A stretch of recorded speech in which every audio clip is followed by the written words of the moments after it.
Okay, guys. I feel like it's time to put out there some good information on soldering. Maybe not so much soldering itself, but the actual irons. What's good to buy, what you can get by with, how you can make something work better for you. Um, I've had a lot of soldering irons, a lot of cheapies. Um, I've had the Dollar General soldering iron. Now I haven't had no, what's it called? Oh, one of them high end ones. Oh, I've kept it. I've been under $100 purchasing soldering irons. Okay, I've recently found one that's going to work. I think the best so far. I'm going to do a whole nother video on that one as soon as I get it in. I've gotten a lot of the parts of it in, but it's basically you have to assemble it yourself, kind of make it work for you. But we'll get to that one in a different video. Right now, I want to go over what works and what doesn't work. Okay, and maybe how to make one work for you. Okay, so that being said, right now there's two main different types of soldering irons, and then you got different controllers. Okay, I guess there's probably three of them there. You have a normal soldering iron, okay, that it has no controller, that is resistance based upon the voltage applied to it. Okay, that's there's no deviation. It is what it is, regardless of what you're doing with it. Okay. Now all those are gonna they either have like a sleeve that slides over it,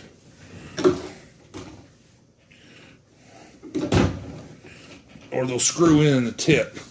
You can even have some that have like I want to say, a slug that slides in or screws in the tip, and then maybe a set screw, or I even had one.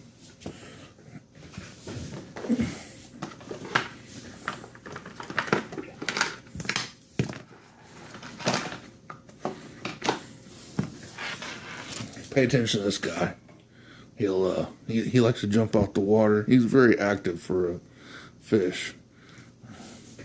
He kind of changes colors and such. He's kind of cool. Coming into the fish world, he's really active. Have something like this, okay? Which this one is a temperature controlled one, but you have they'll slide over the top, which I really like the way this one's made for the most part. But they've had some that slide over the top, and then they have no controller to them. They just have a heater that slides up inside, and those are for the most part are pretty good.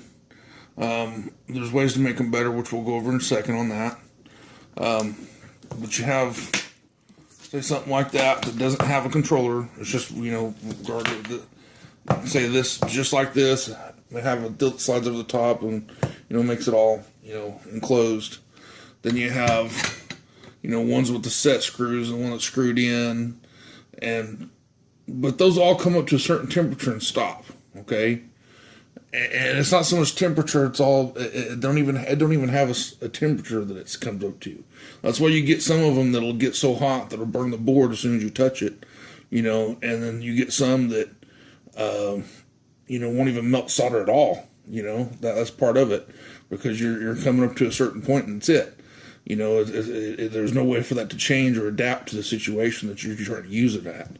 Okay, how a soldering iron works or should work, okay, is that you have the iron, okay, touch the solder ball, okay.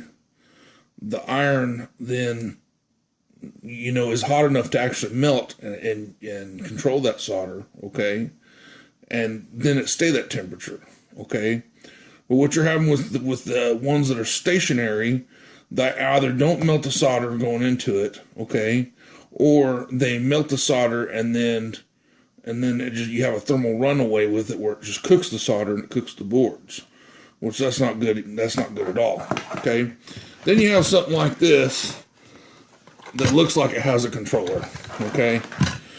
You have a little knob here, and it has that in there. It looks supposed to, this one. I don't like this one. This one's a terrible iron. Okay, you can see it's just turned black on the end of it. It's cooked everything off on the end.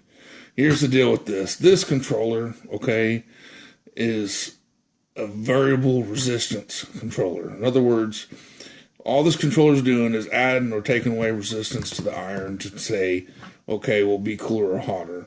The problem is with that is you're going to run this thing too hot, okay, because the actual core doesn't even contact inside, which I've already started altering this one, and it doesn't work.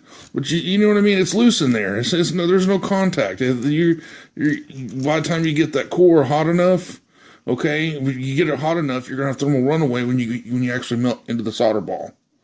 Okay, there's no way to make that any better.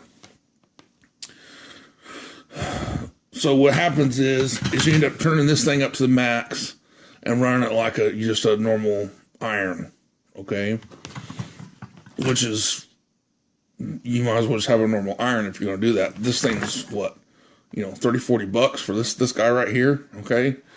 I mean, and it still doesn't work. It's not fixing the problems. You just might as well just have the one that plugged in the wall and actually melted solder, and at least you knew what you were doing. You knew what you had. Okay. Now, I'm gonna go through some steps here. Now I have this one. Okay, it's the 852. It's what's on eBay. They're one of their controller setups. Okay, I think I paid $80 for this. It comes with the heat. Comes with the heat on it. Works really well for the most part. But we're gonna go over its shortfalls here. You have the tip, okay. There's another reason why I like to go over some of this stuff. You have the tip, okay, and that core right there. What you have is a heating coil in there, and then you have a sensor right about here. Okay, the actual senses the actual temperature of the core. Okay, which is a great thought. Problem is with this, my tip stuck in there. The problem is with this is that this tip, okay, it slides on here, okay, and it's loose. I don't know, can you see that? It's loose. There's no physical contact between here and here, okay? So this gets the right temperature and runs perfect temperature, okay? And it'll sit there and just be right at the perfect temperature. But this just usually wherever it goes, there's wherever it goes, nobody knows, kind of situation. Sometimes you get good contact because you're pushing to the side on it, and you're getting good contact then, and other times you touch it to the solder and it doesn't do anything, kind of like, let's see here.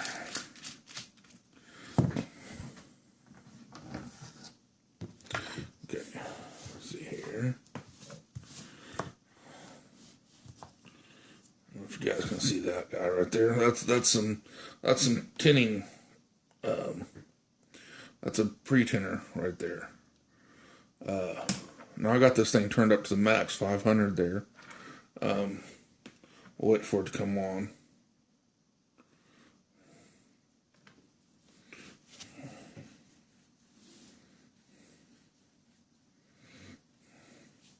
And it has good ramp up time. There's no complaints there. Okay. This is actually probably my third one for this. What's nice about these irons right here, they're only like $3, but you get to wait, 2 weeks or a month to get them in from like Hong Kong or something like that. But they're only like $3 or $4. Come on, you can't beat that. I mean, I can't beat it with a stick. I've went through solder irons and all kinds of crazy stuff. You can't beat that at all. Okay. I think Hecko has one like this, and this is going to be the fix for it. Okay, to get it to actually work for you instead of work against you. But as you can see, that thing's not melting. Okay, and you see how much pressure I'm putting on that. That's enough to snap that heater core. The first one I had of these, it worked a lot better than this one even. But even then, it still was, a joke. I eventually snapped the core inside of it. And then when I replaced it, the core that I put in it, I snapped it. Okay. So then the next one, after having, it was my last core, and I decided, because I was doing this already with the ones you just plug into the wall, and that worked real well. What you do is you take a little bit of solder, okay, and you put it down inside this tip. And now it's melting a little bit here, but this thing should slice through this with like butter at 500 degrees Celsius. That's the Celsius temperature. 500 degrees Celsius, this thing should just slice right through this stuff, okay? It shouldn't be anything for that tip, okay? So now that we got that figured out here, what we're going to do is, I'm going to turn this back off and get you some solder.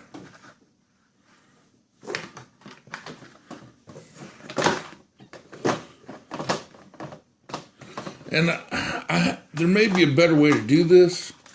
I haven't figured it out.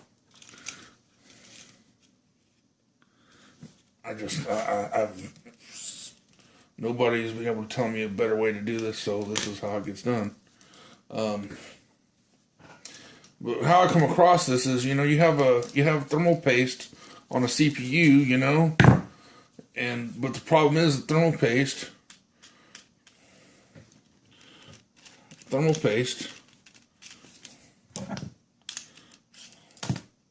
is not hot enough to do what needs to be done. So I'm basically going to take some solder here, okay? Take some solder and put it down inside this tip, okay? Oh, it's melting. So what we're going to do is we're going to put some solder down inside this tip. And what that's going to do is going to take up some slack inside there. And the other thing is solder, when you burn it like that, it doesn't eventually it oxidizes, and it becomes kind of it doesn't want to just flow everywhere after it oxidizes for a while. And that oxidation will kind of thermally make contact with the core. Now what we're going to do,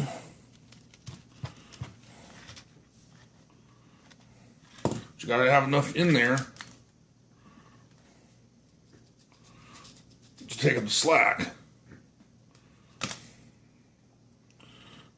And you'll see right away how much difference this is just by doing this.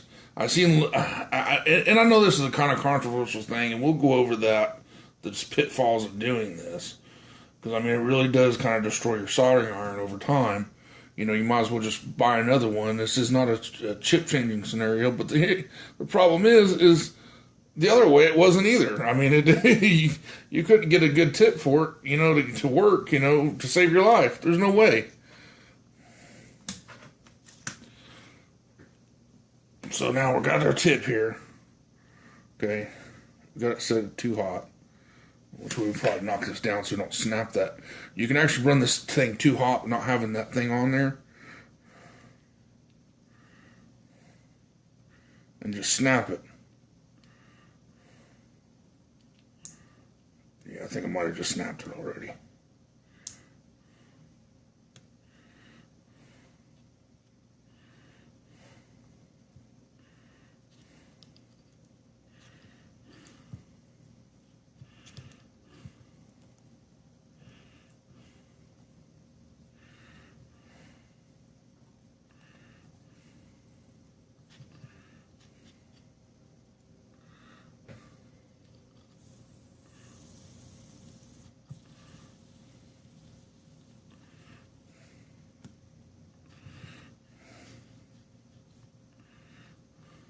Okay.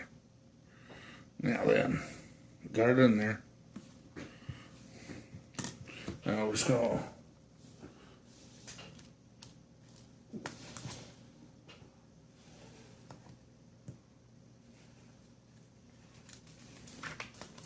we want to get it on there with everything melted. Okay. Okay. Now we got it on there. Let's tighten her down. I wouldn't recommend tilting it back on itself. I know I just did it just now, but it's kind of just being able to have a camera on it, that kind of thing. Okay, now you see how active this light is now? Before that light wasn't just on and off. And we're at 290, okay? Let's bring it up 350, yeah, something like that. Wait for it to warm back up. Lighter on, lights on. I normally like to give it the count of 5 with that light flashing on and off.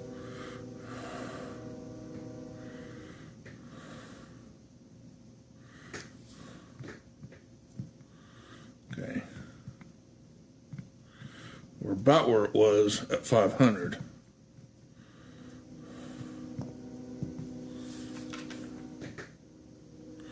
Let's go 400. Let's wait for it to even out. Do the count of 5 on that light. 1, 2, 3, 4, 5.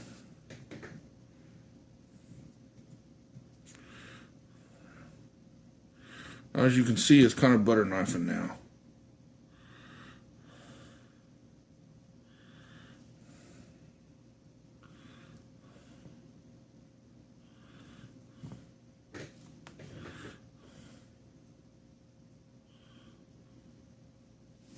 We're going to run a little bit hotter.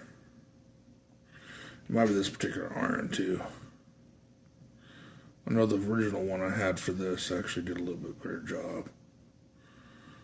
But you can see that I'm melting now instead of fighting with it.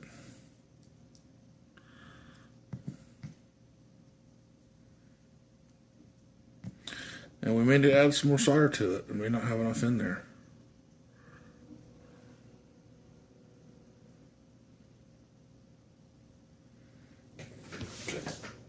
I'm going to add some more. How we do this? Take this thing loose.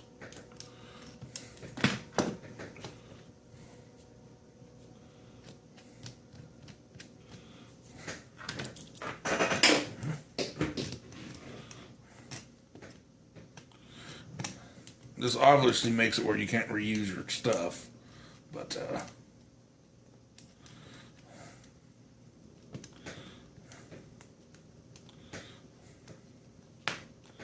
and of course, you know, just use at your own risk, you know. But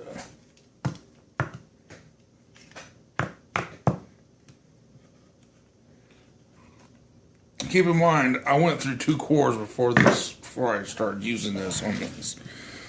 So I give it its try. I really did. Letting the temperature even out here. You can kind of hear it. Kind of move inside.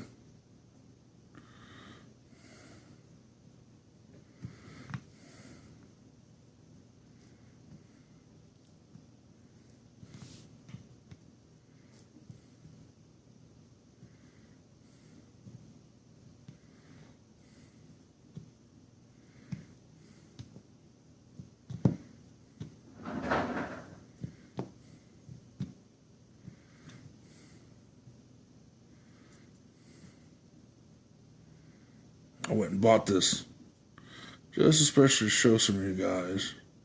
But I remember looking back at Louis Rossman's video on he was talking about these irons, which, you know, they're not the greatest. I wish they were better.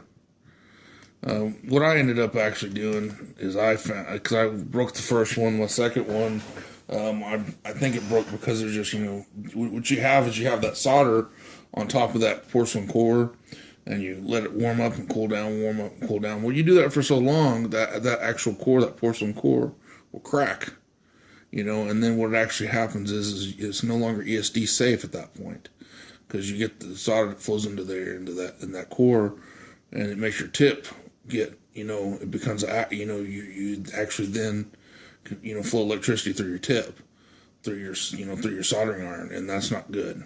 If that happens, then it's trash. You just throw it away. It's time to buy a new one. Like I said, they're only at $4. I mean, so I mean, for me, it's a no-brainer.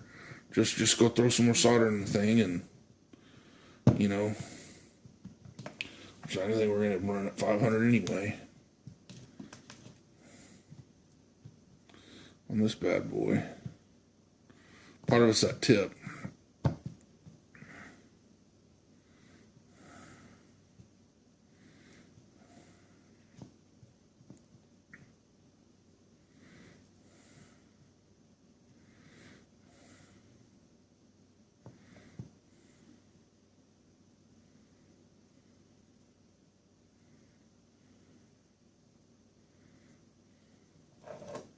Okay.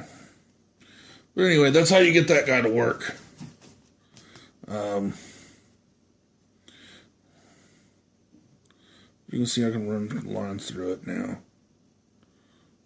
I can actually cut lines into the top of the solder now where I could before. I got my tip. My tip is real good and tinned.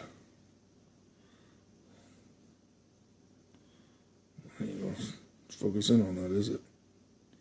That's crazy. Well, so good focus in. Like you can see by the gray, though, that it's actually, it's tinned. So there's that one. What I ended up doing is I found, let's see if this has any kind of information on it. There's another brand that I found that uses a similar setup, but the core right here, instead of the porcelain core being exposed to the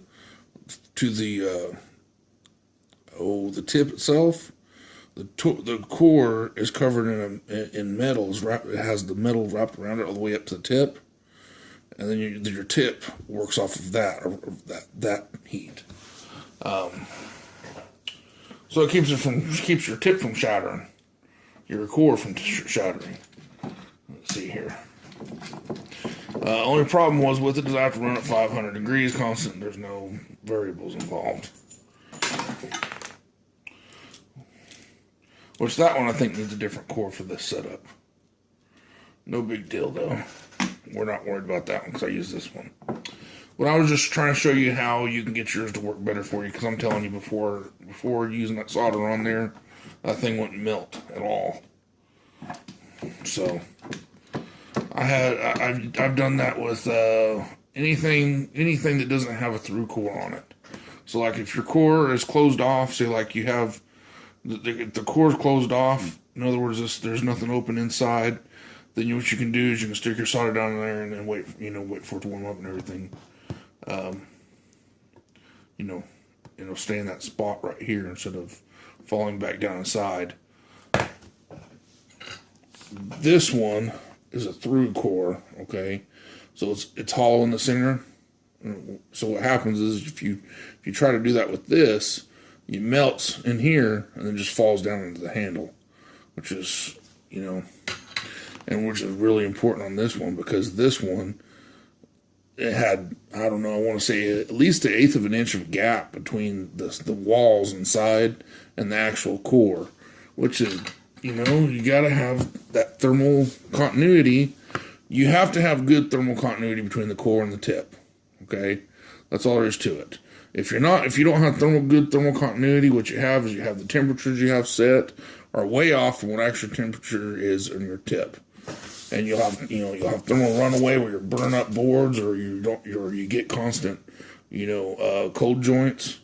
That's garbage. You got to have something that actually does what it's supposed to. So I got this, and I have it run up to I think the sweet spot is between 480 and 500, just the direct 500. It does take a second to warm up here. But I actually took this one. It had a different plug on it, and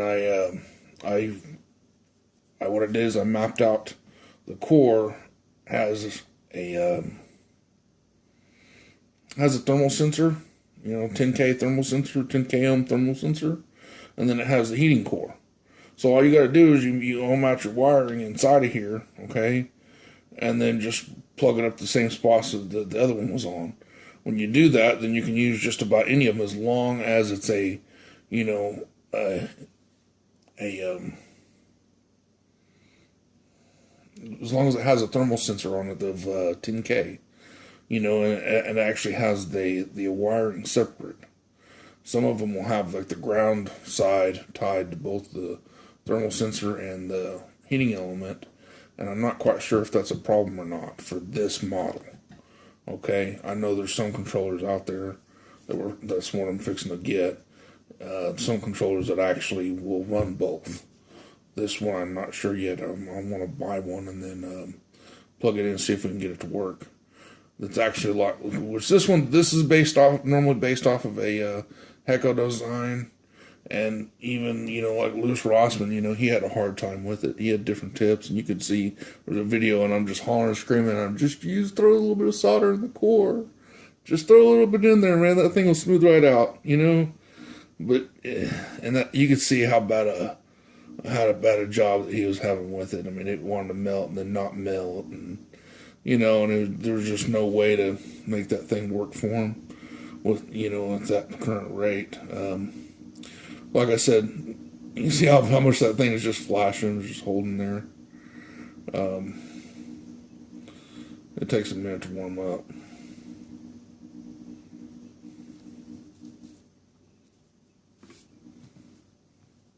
Yeah, that's what a soldering iron is supposed to do. You see how that thing cycles on and off? This is what a soldering is supposed to do. Okay? It's supposed to do it without burning up the stuff. And let's be honest with you, I don't know what temperature this is at, but I'm going to tell you it's just a little above the melt point of because this solder right here, this is why I use this solder. This is why I use this for my tip tinner. But this right here is not the lead base, but the non-lead base solder. So it's the higher temperature solder. It takes higher temperatures to melt it.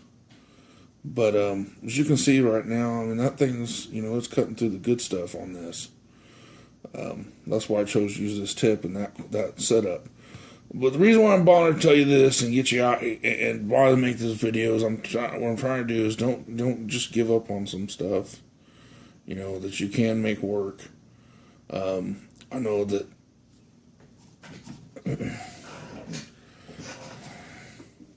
had a buddy of mine buy one, and then he turned around and had to do the solder to his too.